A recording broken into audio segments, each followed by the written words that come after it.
नमस्कार, बुलेटिन में आपका स्वागत है। आपके साथ मैं हूं जीनत सिद्दीकी। शुरुआत करेंगे खबरों की। धर्मांतरण मामले पर सीएम योगी सख्त हैं। धर्मांतरण के धंधेबाजों पर योगी सख्त है। आरोपियों पर एनएसए लगाने के आदेश दिए गए हैं। गैंगस्टर एक्ट के तहत कार्रवाई होगी। आरोपियों की प्रॉपर्टी जब्त करने के भी आदेश हैं। यूपी एटीएस इस पूरे मामले की जांच कर रही है।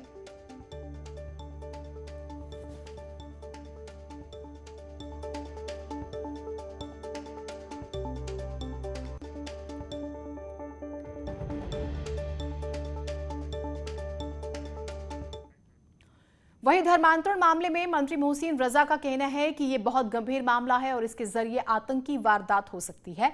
इस मामले में सरकार आरोपियों के खिलाफ सख्त कार्रवाई करेगी और किसी को भी बख्शा नहीं जाएगा। लोगों को हम बिल्कुल चिन्हित कर करके बिहाइंड द बार करेंगे और आदरणीय माननीय मुख्यमंत्री योगी आदित्यनाथ जी का हम धन्यवाद करेंगे कि उत्तर प्रदेश में कम से कम ऐसे लोग जो बहुत बड़े पैमाने पर काम कर रहे थे धर्मांतरण को लेकर और जिसको सपा और कांग्रेस सदन में विरोध कर रहा था कि ये कानून न लाया जाए, तो आज साबित हो गया कि इसलिए ये चाहते थे कि ये कानून न लाया जाए क्योंकि ये एक समुदाय विशेष को खुश करने के लिए पूरे देश को और प्रदेश को आतंकवाद की आग में या किसी एक साजिश के तहत आग में झोंकने का काम करने वाले लोगों के साथ खड़े दिखाई दिए। ये इसका सबूत है और एटीएस को हम बधाई देंगे कि हमारी जो सुरक्षा एजेंसियां हैं वो लगातार इस पर काम कर रही हैं और उसका परिणाम भी दे रही हैं। ये जो परिणाम है। और मोहम्मद शबाब हमारे साथ हमारे सहयोगी जुड़े हुए हैं। शबाब, जिस तरह से हम सुबह से इस खबर पर नजर बनाए और बातचीत कर रहे थे, सरकार सख्त है, जिसका जिक्र भी हो रहा था कि सख्त कार्रवाई की जाएगी। एनएसए के तहत कार्रवाई, गैंगस्टर एक्ट का जिक्र हुआ, और क्या कहा मुख्यमंत्री ने? बिल्कुल, देखिए, इस पूरे प्रकरण में मुख्यमंत्री की तरफ से बहुत सख्त हिदायत दी गई है कि कहीं पर भी कोई चूक नहीं रहनी चाहिए। फिलहाल एटीएस उत्तर प्रदेश के तमाम उन शहरों में जो है वो जड़ों को तलाश रही है जहां से धर्मांतरण की खबरें जो हैं वो सामने आई थी हाल फिलहाल के दिनों में। ये भी पता लगाने की कोशिशें की जा रही हैं कि हाल फिलहाल के दिनों में जितने धर्मांतरण के केसेस थे कहीं उनका लिंक इन दोनों से तो नहीं है।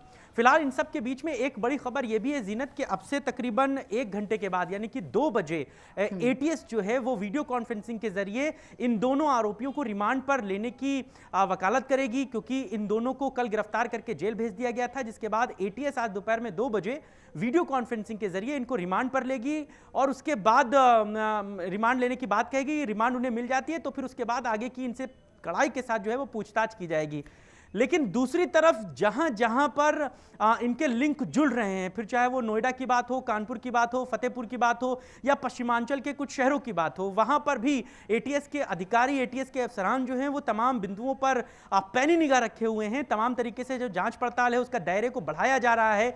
इन दोनों के संपर्क में आने वाले उन सभी लोगों से पूछताछ की जा रही है, जांच पड़ताल की जा रही है जो कभी ना कभी इन लोगों से टच में रहे हों। खासतौर से इन दोनों के मोबाइल को लेकर के भी बड़ी जो है वो संजीदगी दिखाई जा रही है कि मोबाइल पर इन लोगों ने हाल फिलहाल के दिनों में किससे और कितनी बार बात की है। इन तमाम बिंदुओं पर बातचीत हो रही है। मुख्यमंत्री की तरफ से इस बात की हिदायत, इस बात के दिशा निर्देश साफ तौर से दे दिए गए हैं कि पूरे प्रकरण में कहीं पर भी कोई चूक नहीं रहनी चाहिए और हाल फिलहाल के दिनों में जितने भी मामले प्रकाश में आए हैं उन सबको जो है वो बहुत संजीदगी के साथ एटीएस जो है वो जोड़कर चल रही है। चूंकि मामला 1000 लोगों के धर्मांतरण का जुड़ा है, इसलिए मामला और भी ज्यादा गंभीर हो जाता है कि कहीं ना कहीं चीजें जो हैं वो बहुत बड़े कैनवास पर बन रही थी। किस तरीके से चीजें बन रही थी, इन तमाम बिंदुओं पर जांच पड़ताल जारी है। तो शबाब, यानी कि हम 2 बजे तक का इंतजार करें। जेल तो इन्हें 3 जुलाई तक हो गई है, लेकिन रिमांड कोशिश तो यही एटीएस की तरफ से की जा रही है क्योंकि नए नए खुलासे हो रहे हैं। उस लिहाज से पूरी कोशिश रहेगी कि इन्हें रिमांड पर जरूर लिया जाए, तभी इनके बारे में और इनके जो और टीम है उसके बारे में जानकारी मिल पाएगी। बिल्कुल, देखिए, चूंकि 2 बजे जब वीडियो कॉन्फ्रेंसिंग शुरू होगी तो मुमकिन उम्मीद है आधे से 1 घंटे के भीतर जो है वो एटीएस को इनकी रिमांड भी मिल सकती है, क्योंकि खबरें 2 और भी चल रही हैं। जैसा कि दिल्ली से खबरें हैं कि इस पूरे प्रकरण में ईडी भी जांच कर सकती है और मामले को एनएसए को भी सौंपा जा सकता है, क्योंकि मामला जो है वो अब बहुत ज्यादा बड़े लेवल पर हो गया है। उत्तर प्रदेश के बाहर भी जो है दूसरे राज्यों में भी इसके तार जुड़ रहे हैं, तो इसलिए एटीएस भी कोशिश करेगी कि एज सुन एज पॉसिबल उनकी रिमांड लेकर के पूछताछ करे और जो भी हासिल हो सकता है जानकारियों के माध्यम से। शबाब, आपसे अपडेट लेंगे क्या रहता है, क्या रिमांड मिल जाती है, क्योंकि थोड़ा सा इंतजार करना होगा। 2 बजे का वक्त है। बहुत शुक्रिया आप हमारे साथ जुड़े। धर्म परिवर्तन की बात कर रहे हैं। इस पूरे मामले में गिरफ्तार आरोपी उमर गौतम के घर न्यूज 18 पहुंचता है। उमर गौतम फतेहपुर के गांव पंथुआ का रहने वाला है। उमर का पहले नाम श्याम प्रताप था। धर्म परिवर्तन की वजह से उसने अपना नाम उमर गौतम रखा। पिता ने इसी वजह से परिवार से बेदखल कर दिया। न्यूज़ 18 ने उमर गौतम के बड़े भाइयों से भी बात की। उमर के बड़े भाई उदयनाथ का कहना है कि उमर से उनका कोई ताल्लुक नहीं है। काफी समय से उमर के संपर्क में परिवार का कोई भी इंसान नहीं है। उमर को इस्लाम से हिंदू धर्म में वापसी की काफी कोशिशें कराई गई, लेकिन वो नहीं माना। गौतम के बड़े भाई उदयनाथ सिंह हमारे साथ हैं। हम इस वक्त फतेहपुर उनके आवास पर पहुंचे हुए हैं। तो आपके संपर्क में रहते थे उमर गौतम साहब? नहीं, कोई संपर्क। कब उन्होंने आमंत्रण किया, कब उन्होंने इस्लाम कबूल किया और घर की क्या प्रतिक्रिया थी उस वक्त? ये भी हमको पता नहीं है एक्चुअल डेट कब किया है, लेकिन जब पढ़ते रहे नैनीताल में तभी सब कुछ सुनने को मिला था। उस वक्त घर की क्या प्रतिक्रिया थी, पिताजी की, परिवार? सब लोग नाराज थे, पूरा परिवार नाराज था। क्या पिताजी ने उस वक्त बेदखल किया पारिवारिक तमाम? नहीं, वो कोई मतलब सब छोड़ दिए थे। हमसे कोई वास्ता नहीं, कोई रिश्ता नहीं। आप लोगों ने कभी ये कोशिश नहीं की कि वो फिर से आ जाएं, हिंदू धर्म में वापस आ जाएं? नहीं, कोशिश के बावजूद भी उन्होंने जो है अपना जो है। तो परिवार तो फिलहाल यही कह रहा है कि उससे किसी तरह का कोई उनका रिश्ता नहीं है। गाजियाबाद में डासना देवी मंदिर के महंत नरसिम्हानंद सरस्वती की हत्या की कोशिश मामले में गिरफ्तार डॉक्टर सलीमुद्दीन रिहा हुए हैं। सलीमुद्दीन ने कहा मैंने विपुल विजयवर्गीय को महंत से मिलने से रोका था। इसके साथ ही सलीमुद्दीन ने कहा है कि धर्मांतरण मामले में मेरा कोई लेना देना नहीं है। विपुल विजयवर्गीय और कासिफ अपनी इच्छा से मुसलमान बने थे और विपुल विजयवर्गीय धर्म प्रचारक बन गया था। नहीं है कि कौन धर्मांतरण कर रहा है, कौन नहीं कर रहा है। हमारा काम तो स्टूडेंट को शिक्षा देना है। तो लेकिन जो हमें याद हुआ है तो हमारे एडमिशन से पहले ही जो है उन्होंने धर्मांतरण किया था। और ये व्यक्तिगत मामला है, कोई भी आदमी किसी भी धर्म को कबूल कर सकता है, तो संविधान यह अधिकार देता है।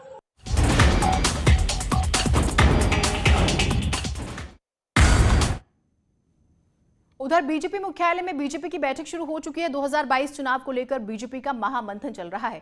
मंत्रियों को अपनी परफॉर्मेंस रिपोर्ट साझा करनी होगी। बीएल संतोष और संगठन के सामने ये रिपोर्ट उन्हें रखनी होगी। अपने विभागों के कामकाज की पूरी जानकारी देनी होगी। सरकार के कामकाज को भी रखा जाएगा और कोशिश तो यही है कि भाई चुनाव में जाने वाले हैं तो जनता के सामने सरकार के जो बड़े बड़े काम रहे हैं वो रखे जाए। 2022 का चुनाव योगी के नाम पर और काम पर लड़ा जाएगा, ये बहुत बड़ी बात है।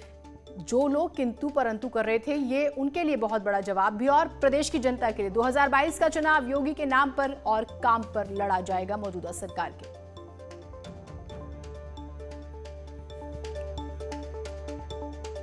और अजीत सिंह हमारे साथ, हमारे सहयोगी जुड़े हुए हैं। अजीत, इस पूरी मीटिंग में सबसे बड़ी बात वो यही है कि 2022 का चुनाव योगी आदित्यनाथ के नाम और उनके काम पर लड़ा जाएगा, मुख्यमंत्री के। ये बहुत सारे सवाल उठाने वालों को जवाब मिल गया आज।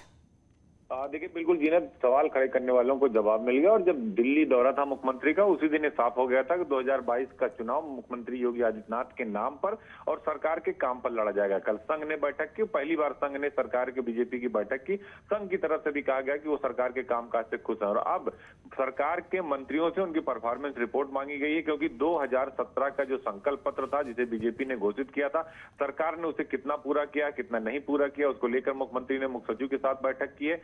यानी जिन मंत्रियों के विभागों में सरकार के लोक संकल्प पत्र की जो घोषणाएं हैं, जो योजनाएं हैं, किसने कितना काम किया, इस सब की रिपोर्ट बीएल संतोष को देनी होगी। और इसको लेकर आज शाम को बैठक भी है सरकार और संगठन के बीच, तो सारे लोग मौजूद रहेंगे। तो अब परफॉर्मेंस रिपोर्ट देनी है सभी बड़े मंत्रियों को और ये बताना है कि उन्होंने लोक संकल्प पत्र की कितनी योजनाओं को पूरा किया और कितना बाकी है। इसको लेकर कल मुख्यमंत्री ने एक चीफ सेक्रेटरी के साथ भी बड़ी बैठक की थी, जिसमें विभागों के कामकाज का जाना था ताकि तो आज भी इसको रिपोर्ट ले ली गई है, जिम्मेदारियां भी दे दी गई हैं कि अब आप इन कामों को लेकर जनता के बीच में जाइए। बहुत शुक्रिया आपका तमाम जानकारियों के लिए।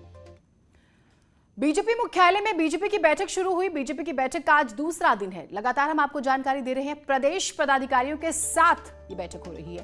बैठक में कई सांसद, विधायक भी शामिल हैं। बीएल संतोष, स्वतंत्र देव सिंह बैठक में शामिल। यूपी प्रभारी राधा मोहन सिंह भी इस बैठक में शरीक हुए हैं। शाम को 5 बजे कैबिनेट मंत्रियों के साथ भी बैठक है। तो बैठकों का सिलसिला आप ये समझिए कि सेशन वाइज चल रहा है और उसके बाद फीडबैक भी लिया जा रहा है, कोऑर्डिनेशन भी हो रहा है और रिस्पॉन्सिबिलिटीज यानी कि जिम्मेदारियां भी अलग अलग स्तर पर दी जा रही हैं।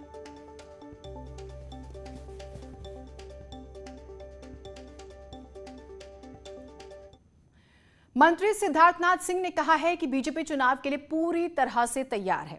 उन्होंने कहा कि बीजेपी ने अपनी पूरी रणनीति बना ली है, हमारी तैयारी पूरी है और जल्द ही हमारे राष्ट्रीय अध्यक्ष भी आएंगे। ओवैसी की पार्टी के 100 सीटों पर चुनाव लड़ने और गठबंधन करने को उन्होंने ओवैसी की पार्टी का मामला बताते हुए ज्यादा कुछ कहने से साफ इनकार कर दिया। हमारे सहयोगी अजीत ने उनसे बातचीत की।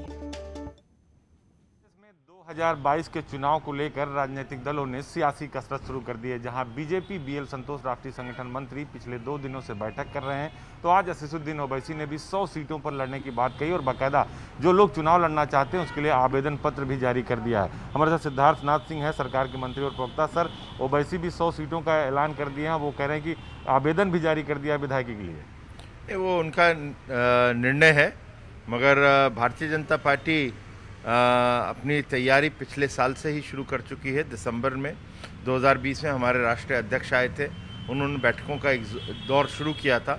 उसके बाद कोरोना आ गया था, मगर उसके बाद तुरंत हमारे संगठन महामंत्री भी आए हैं और बैठकें चल रही हैं और उम्मीद करते हैं कि जल्द से जल्द हमारे राष्ट्रीय अध्यक्ष भी उत्तर प्रदेश आएंगे। तो हम अपनी तैयारी कर रहे हैं। उन्होंने किसी ने भी, ओवैसी हो या कोई भी हो, उन्होंने अपनी सीटों का कहीं उन्होंने घोषित की हैं या उसके बारे में निर्णय किया है, तो मैं इतना ही कह सकता हूँ, भारतीय जनता पार्टी तैयार है। सभी लोग तैयार हो जाएं। हमने पहले भी 2017 में दिखाया, हमने 2019 में भी दिखाया और 2022 में भी भारतीय जनता पार्टी अपनी सरकार बनाएगी। कल संघ की, सरकार की, संगठन की बाकायदा बैठक हुई, फिर कोर कमेटी की बैठक हुई। क्या रणनीति बीजेपी बना रही है? अपना दल को कहा जा रहा है कि 2 सीटें दे रहे हैं, जौनपुर और मिर्जापुर में जिला पंचायत की, छोटे छोटे दलों को साधने की कोशिश है। देखिए, आप एक शब्द इस्तेमाल किया, रणनीति, और आप कह रहे रणनीति मैं मीडिया के सामने जाहिर कर लूँ, तो मैं इतना ही कहूँगा, हम जो भी करेंगे अपने जितने भी छोटे दल हों या जो भी हों, हमारे सहयोगी दल जितने, उन सबको हम लेकर चलेंगे और एक साथ हम लोग एनडीए की जीत हासिल करेंगे। तो रणनीति मीडिया के सामने नहीं रखेंगे, आपने सुना मंत्री सिद्धार्थनाथ सिंह को। अनामिका हमारे साथ जुड़ी हुई है। अनामिका, जिस तरह से पूरी एक्सरसाइज चल रही है, पिछले हम 1 महीने की अगर एक्टिविटीज देखते हैं और स्टेप बाय स्टेप आप कर रहे हैं, तो स्ट्रैटेजी तो समझ में आ रही है, बिल्कुल चुनावी मोड में है बीजेपी। क्या अभी की अपडेट्स हैं?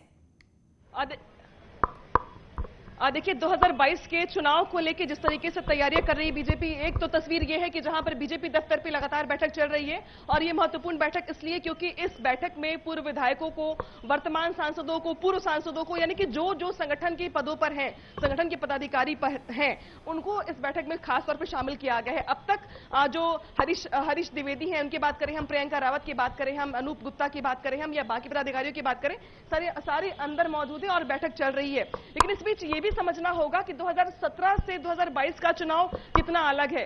2017 के चुनाव में जब बीजेपी के सामने चुनौती थी सरकार बनाने की, इस बार चुनौती सरकार को बचाने की, और शायद इसीलिए सरकार की भूमिका काफी महत्वपूर्ण है। और इसीलिए देर शाम को 5 बजे जब ये कहा गया कि सभी कैबिनेट मिनिस्टर्स जो विभागों की जिम्मेदारी संभाल रहे हैं, उनको यहां पर आना होगा और उसके साथ एक महत्वपूर्ण बैठक होगी जिसमें दोनों डिप्टी सीएम भी आएंगे।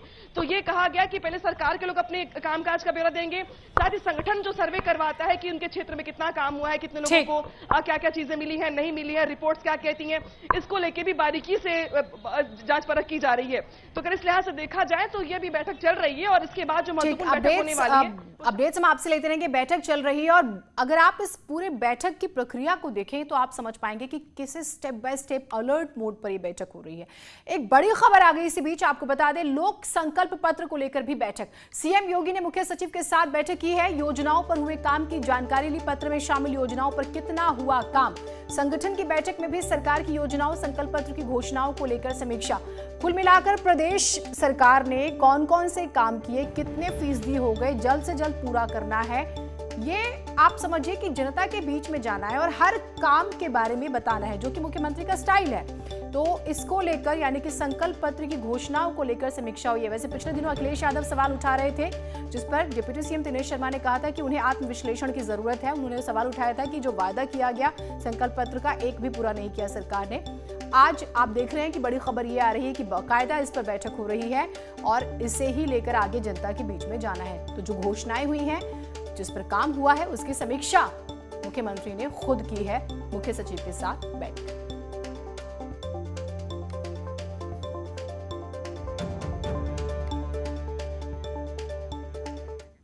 कोरोना काल में खाकी वर्दीधारियों को भी काफी तकलीफें झेलनी पड़ी। फ्रंटलाइन वर्कर की तरह काम करते हुए पुलिसकर्मियों ने कोरोना के खिलाफ इस जंग में कई दर्द झेले हैं। बावजूद इसके पुलिस महकमा अपना फर्ज निभाता रहा, लेकिन अब वक्त है उनके लिए कुछ अच्छा करने का। और आज के दौर में संजीवनी बने कोरोना वैक्सीन के तोहफे से ज्यादा अच्छा क्या हो सकता है।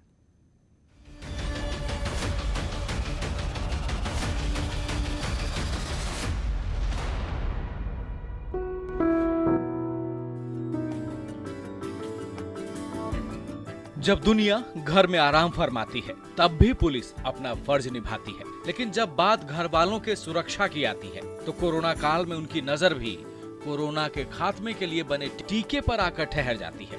जी हाँ, पुलिस वालों की इसी तकलीफ को भांपते हुए मुंबई के बांद्रा में पुलिस कर्मियों के परिवार के लिए टीकाकरण का कैंप लगाया गया और पुलिस वालों के तकरीबन 500 परिजनों का निःशुल्क टीकाकरण किया गया। Finally I am vaccinated. मुझे बहुत अच्छा लगा क्योंकि मैं अभी कोरोना की इस पैंडेमिक सिचुएशन में मैंने वैक्सीन ले लिया। सो मुझे बहुत अच्छा लग रहा है, पता ही नहीं चला, पेन भी नहीं हुआ। So I am fit and fine. Rizvi college का थैंक्स पहले, क्योंकि पुलिस फैमिली के लिए उन्होंने ये सब अरेंजमेंट किया है और ओनली फॉर पुलिस। और जो हम लोग ड्यूटी करते हैं तो घर पे जाते हैं तो फिर थोड़ा सा हमको डर लगता था कि, लेकिन अभी जब बच्चे मेरे अभी वैक्सीनेट हो गया तो कोई अभी डर नहीं है।